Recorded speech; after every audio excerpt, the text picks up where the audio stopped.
To use voice typing on Poco F8 Ultra, you have to start by opening your keyboard just anywhere, doesn't actually matter.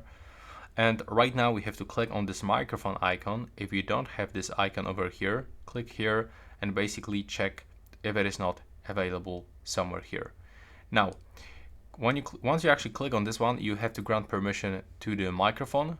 So select the Y using the application.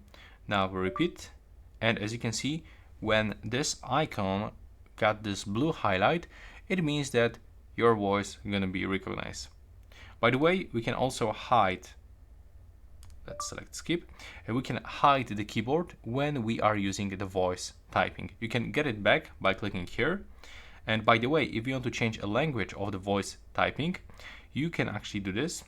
It actually stopped working because it's a small pool of the text where we can actually input more phrases, but the language you can change by clicking here. So I've got like Polish, English, and you can also do this with this small layout. Here, as you can see, you can find option to change a language. And now as you can see, everything that I'm saying is visible right there here in this poll.